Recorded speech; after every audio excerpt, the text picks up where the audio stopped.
Hello.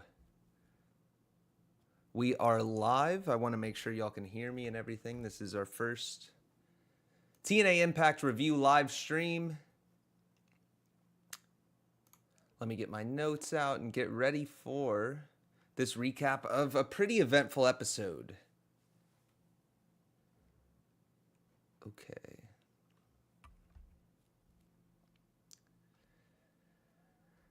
So yes, we'll wait for some people to get in. But a newsworthy show this week on Impact. There was actually a bit of news before Impact, right before we found out who was going into the Hall of Fame this year. It was announced that Rhino and Bob Ryder would be going into the Hall of Fame to be inducted at Bound for Glory.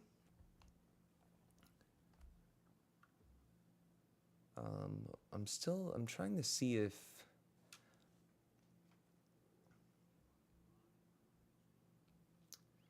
so yeah, we learned who's going into the Hall of Fame right before the show. That does lead us to the opener, which featured the man of the hour, Rhino. The hook for tonight was pick your poison between Cardona and PCO. Cardona chose Rhino, the mentioned Hall of Famer, to take on PCO. That one was a hardcore match, of course, because why not? And PCO chose a familiar face for Matt Cardona in Nic Nemeth. Those two go way back. So that was tonight's main event. We are 2 episodes away from Bound for Glory now. 1 after tonight. So next week will be the Go Home show. We kick off the show. They tease a face-to-face with Masha and Jordynne. We find out some interesting things later about that. X Division champion Speedball Mike Bailey defends against prospect Leon Slater. Mike Santana against Brian Myers of the System. And Steve Macklin has some unfinished business with Josh Alexander. All right, so we're back in Nashville. Hurricane Relief show still at Skyway Studios. Light crowd, intimate atmosphere. This crowd was a little bit quieter than last week. That tends to be the trend, just with taping bulk shows together. But opener PCO defending his TNA Digital Media and International Heavyweight Championships in a Pick Your Poison match. Titles were on the line. Sometimes I forget he has these championships. For the International Heavyweight title, I kind of thought they'd do away with that. But it's still making appearances. It's a nice belt. I don't hate it. The Digital Media title, that just constantly loses focus. It's hard to follow, to be honest. It depends on who has it as far as the strength and prestige of the belt goes. But this was a defense of the titles against Rhino, the newest Hall of Fame inductee. Rhino brought it. I know they're friends on screen, but Rhino was determined to deliver to that poisonous reputation that he was brought in to be. So they have a Rhino PCO brawl like only they can. I'm seeing no data. I hope we are still live.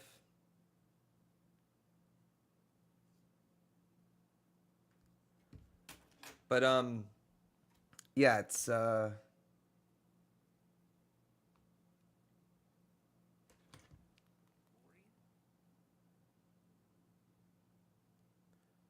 just making sure we're still good here.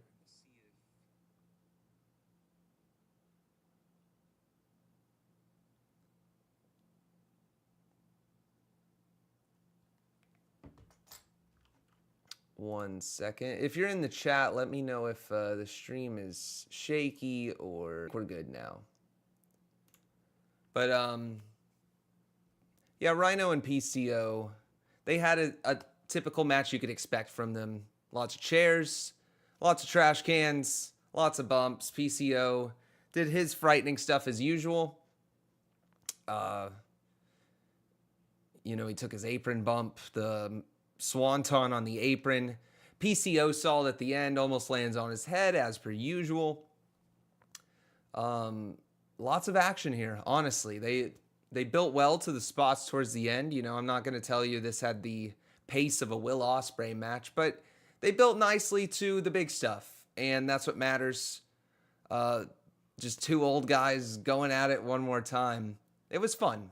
It was a fun brawl between some older pro wrestlers for sure. But PCO got the win, put him through a table. Can't complain, honestly.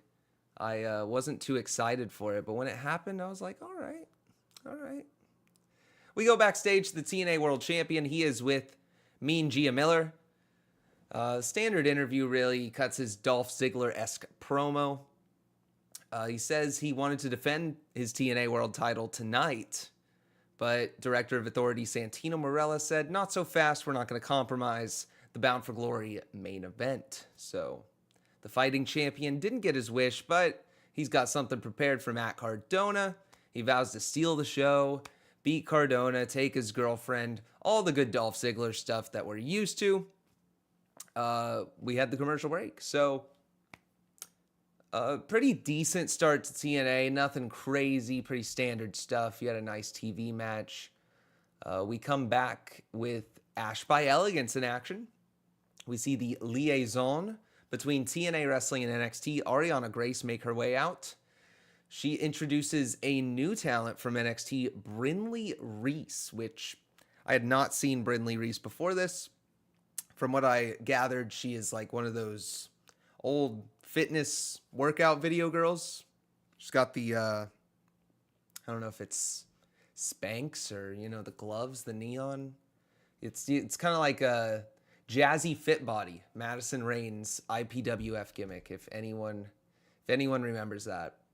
It is like a jazzercise girl, but she challenged the former Dana Brooke tonight. Iceman, or the personal concierge to Ash by Elegance, rambled about Johnny Cash and how Ash by Elegance is a ring of fire. I see what you did there. They have tonight how Ash by Elegance is a ring of fire. I see what you did there. All right, we're back. Had a brief intermission there, sorry.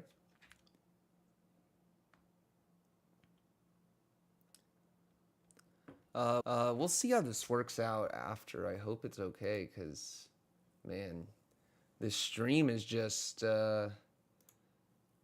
YouTube is not receiving enough video to maintain smooth streaming. I don't know what that means. I think we're good, though. I'm looking at the stream right now. Looks fine to me.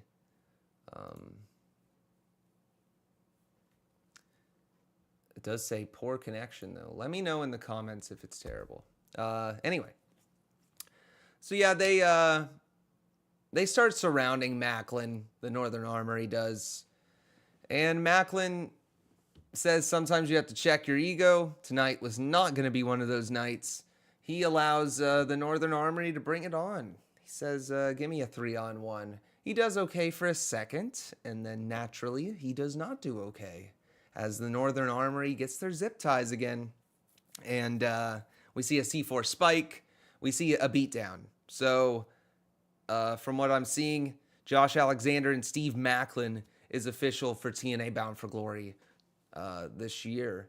I guess they will be having a singles match. So that is interesting. These two have incredible chemistry, by the way. Their world title, I'm actually not sure if it was a world title match. I think it was, but they had a great singles match. I want to say last year. Man, they went at it. So these two are going to deliver on the biggest stage of the year. Not sure where that leaves Eric Young. But yeah, it'll be physical. It'll be great. The story here is pretty good, pretty natural. Like a lot of stories heading into this pay-per-view. So that's exciting. We return. We see Ariana Grace and Santino Marella. I love when they're in segments together. They are seen with a Bound for Glory. Santino makes some cute jabs at NXT here and the Royal Rumble. But Frankie Kazarian storms in, talking disrespectfully. Santino reminds him of his authoritative position. But Frankie Kazarian kind of hints at being in Call Your Shot, kind of hints at getting involved into the main event of Bound for Glory between Joe Hendry and Nic Nemeth. So that we'll get into that later. But we come back to the Impact Zone. The System is here. They send Brian Myers off to his singles match with Mike Santana, which doesn't get very far because he's got a steel chair with him. And before the match can start, he blasts every member of the System, one by one. They rush. I'm reading that we are disconnected again. Okay, I guess we're good now. Nic Nemeth and Matt Cardona, the main event. Pick your poison. Before we get to that, we hear Frankie Kazarian's music. Tom Hannafin is not stoked to see this, but he joins Hannafin and Raywall on commentary as the special guest. They question, well, Tom questions why he's here. Raywall doesn't seem to mind, but Matt Cardona heads to the ring.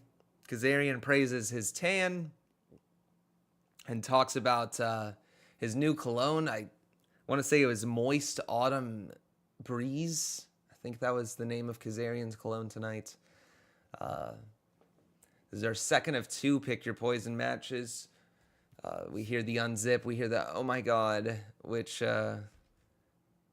Kazarian is disgusted by. The little ad-lib in Nic Nemeth's theme song, which I don't necessarily understand. I suppose he's taking off his pants and some girls marking out about it. But when the show returns from commercial break after the entrances, Kazarian starts kind of hinting at getting involved in the main event again. You know, he starts beefing with Tom. Cardona has his security guards out here. They're blocking the entrance tunnel throughout the match.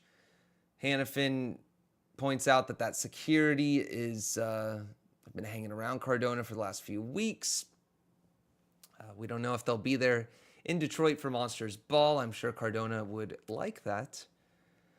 They go back and forth. They have a typical, Zack Ryder and Dolph Ziggler match. Only these guys are they're vets now. They're old.